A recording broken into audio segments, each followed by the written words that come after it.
Hello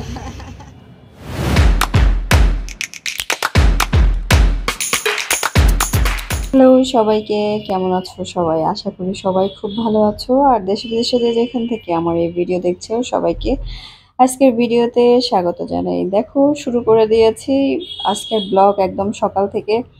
তো সকালে ঘুম থেকে উঠেই যখন একটু সূর্যটা উঠেছে, তারপরে ব্যালকনিতে বসে নাস্তা নিয়ে বসে গিয়েছি, হরেক রকমের নাস্তা নিয়ে।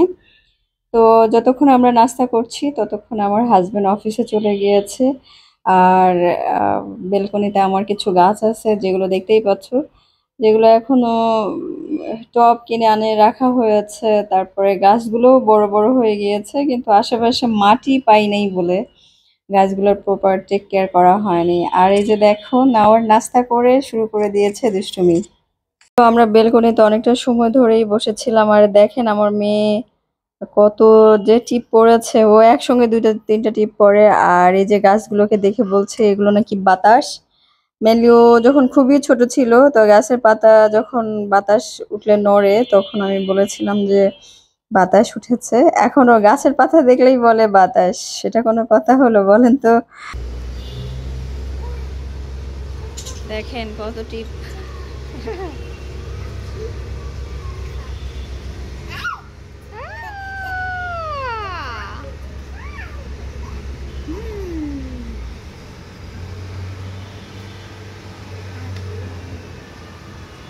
ওর এটা খাবে না, শুধু শুধু তুমি পাতাগুলো ছিঁড়তেছো গাছের আমার। আর ছিল না মাম, দেখো এদিকে দেখো। ওয়াও, কত টিপ কত টিপ।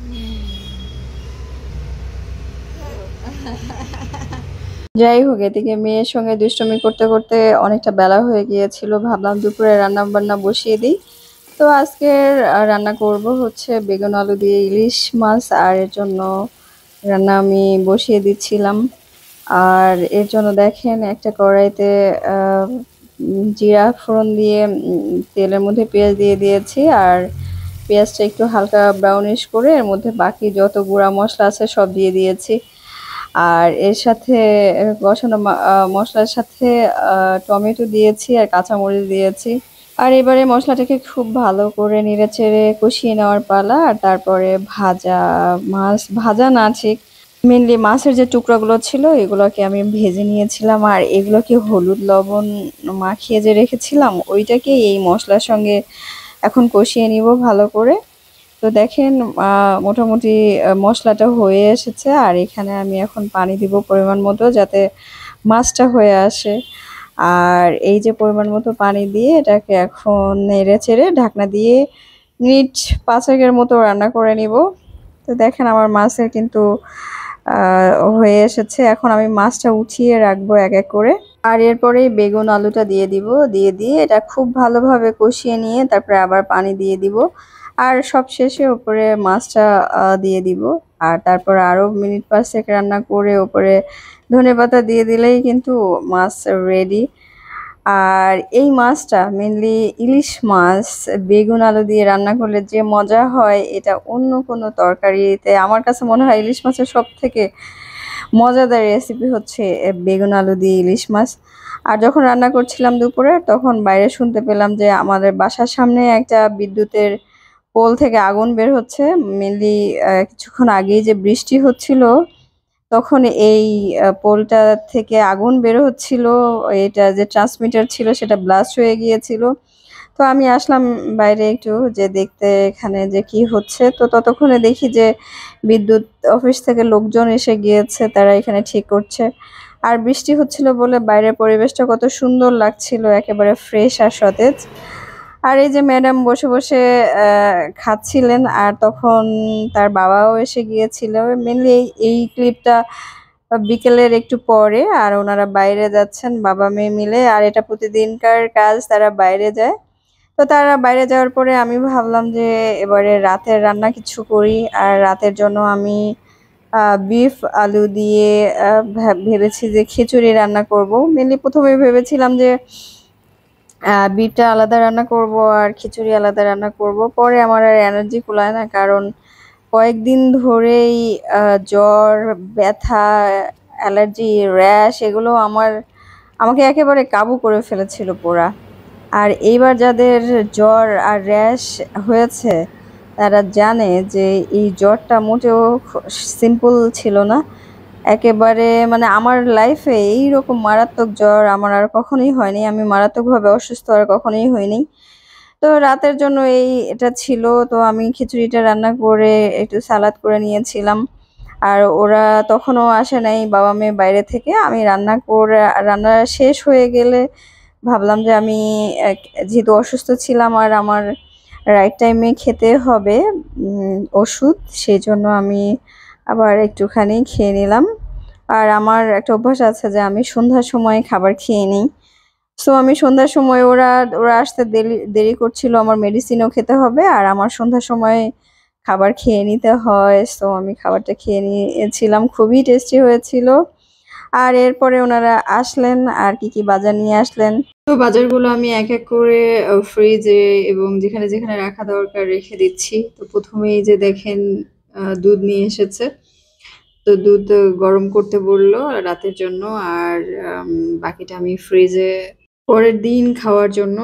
আমি মেনলি ফার্স্ট কাজ করতে পারছিলাম না, কারণ আমার জ্বরের এতই তীব্রতা ছিল আর এতই পেইন ছিল। এই ভিডিওগুলো মেবি আমার জ্বর ভালো হয়ে যাওয়ার 10-12 দিন পরের। তারপরেও আমি কোনো তাড়াহুড়ো করে কাজ করতে পারি না। কোথাও একটুখানি যদি হালকাও লাগে একেবারে জান বেরিয়ে যায়। আর সকাল সন্ধ্যা যদি মেডিসিন না খাইছি তাহলে পরের দিন আর নড়াচড়া করতে পারি না। তো এই যে ওই ফ্রিজে দুধ রাখলাম আর এই ফ্রিজে মাছ কেটে নিয়ে এসেছে, তো মাছটা রাখলাম। তো ওনারা বাবা-মেয়ে এইগুলো করে বাজার নিয়ে এসে কি করছে ওখানে আড্ডা দিচ্ছে। তো আমি এক হাতে দুধ ঢালতে গিয়ে দুধ অর্ধেক প্রায় ফেলে দিলাম। আর এই যে দুধটা চুলায় বসিয়ে দিয়ে বাকি আর ভাবলাম যে দুধের নোংরা জায়গাটা ক্লিন করে ফেলি। আমার বেসিনের জায়গাটাও মানে নোংরা হয়ে আছে, তো সেটাও ক্লিন করব। তো তার আগে আর কি বাজার ছিল সেগুলো আমি রাখতে যাচ্ছিলাম।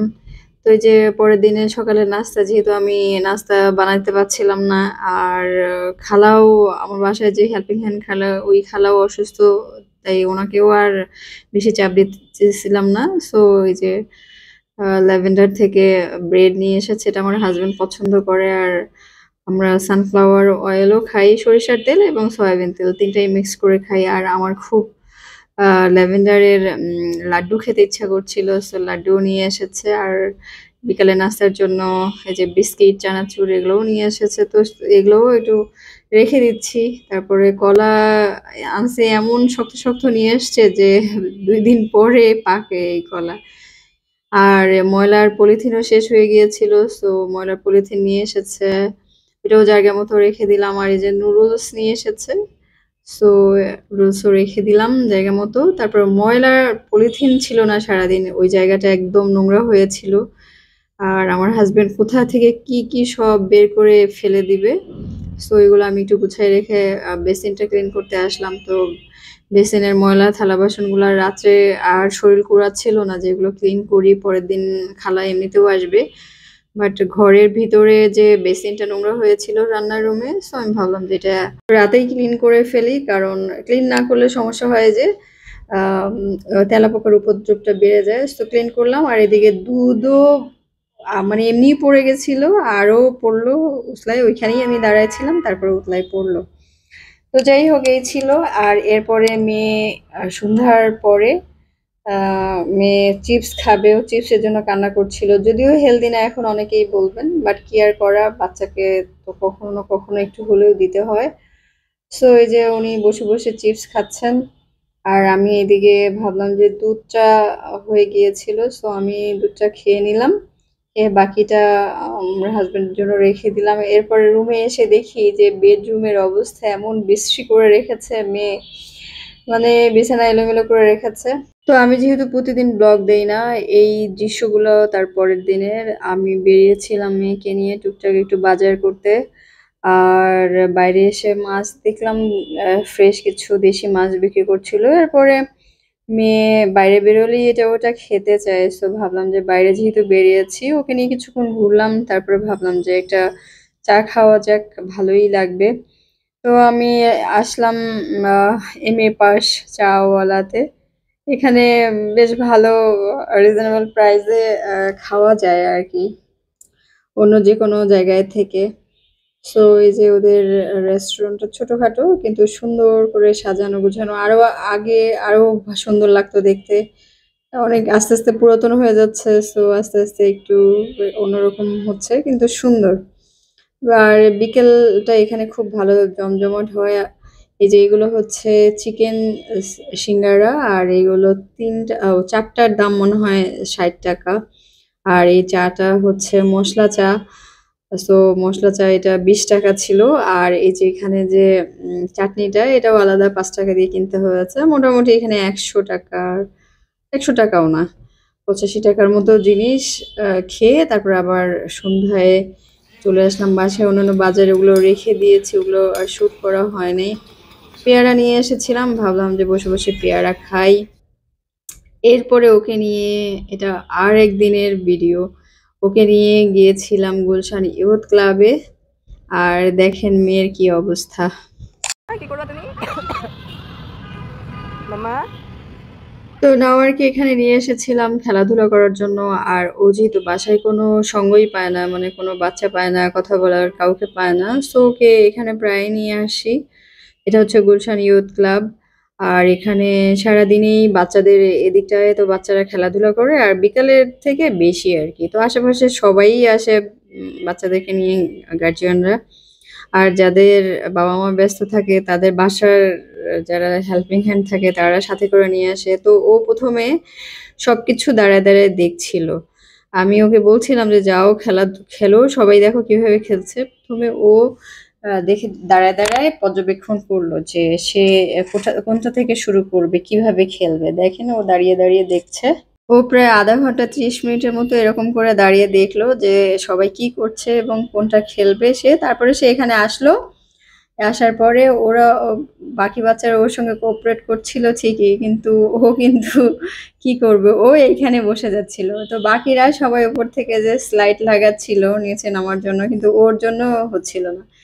আমি ওকে বারবার উঠায় নিয়ে আসছিলাম, কিন্তু ও কোনোভাবে ওই জায়গা থেকে উঠবে না। দেখেন ওই যে ওরা উপর থেকে নামতে চাচ্ছিল, বাট ও এখানে বসে থাকার কারণে ওরা নামতে পারছিল না, কারণ ওরা তো দ্রুত আসবে আর ওইখানে ও ব্যথা পাবে। এজন্য ওরাও ওকে সরাতে পারছিল না, আর ও ওইভাবে সরতে চাচ্ছিল না। কিন্তু সে খুব মজা করলো এই জায়গাটাতে। এই যে ওরা ওদের সাথে যাই বলেন, বাচ্চারা বাচ্চাদের অনুভূতি বুঝে। ওরা সবাই, ও যে ডিস্টার্ব করছিল, ওরা স্লাইড লাগাতে পারছিল না, বাট তারপরে ওরা কিন্তু খুব একটা ডিস্টার্ব হয় নাই। এখানে যদি আমরা বড়রা হতাম তাহলে হয়তো অনেক বেশি ডিস্টার্ব হয়ে যেতাম। তো এইখানেই প্রায় 1-1.5 ঘন্টা 2 ঘন্টা ওর সঙ্গে এরকম দুষ্টুমি টুষ্টুমি করে ওকে অন্য একটা পোর্শনে নিয়ে আসতে পেরেছিলাম। আর ও মনে করছিল যে বাকি জায়গাগুলোতে ওর যাওয়া দরকার একটু। কিছুক্ষণ বালু নিয়েও খেললো, বালু নিয়ে নিয়ে মাথায় দিচ্ছিল। বাট যাই হোক, এটা বেশিক্ষণ করে নাই। যাই হোক, এইভাবে ও যখন খেলাধুলা করে পরে আমরা রাত্রে বাসায় আসি সন্ধ্যার পরে আর কি। এসে দেখি যে ওর বাবা পিৎজা নিয়ে এসে রেখেছে, কারণ মেয়ে প্রায়ই পিৎজা পিৎজা করে। আর সেও প্রায়ই পিৎজা খায়, আর মেয়ের জন্য নিয়ে আসে। আর মেয়ের জন্য নিয়ে আসলে আমাদের সবারই খাওয়া হয় কম বেশি। তো এই ছিল আজকের ভিডিও। আশা করি ভিডিও খুব ভালো লেগেছে। যদি আমার ভিডিও ভালো লেগে থাকে তাহলে অবশ্যই লাইক, কমেন্টস এবং সাবস্ক্রাইব করবেন, শেয়ার করবেন। তো যাই হোক, ছোট একটা মিনি কেক ছিল, আমি ওইটা দেখছিলাম। মেইনলি আমি মিনি কেকটাই খেয়েছি। আর হচ্ছে পিৎজা আমার কাছে তেমন একটা ভালো লাগেনি কেন জানি, কারণ প্রায়ই খাওয়া হয় আর নাওয়ারের জন্যই আনা হয়। সো ওকে আমি একটা স্লাইস দিলাম। আর এই ছিল তাহলে আজকের ভিডিও। সবাই খুব ভালো থাকবেন, ধন্যবাদ সবাইকে।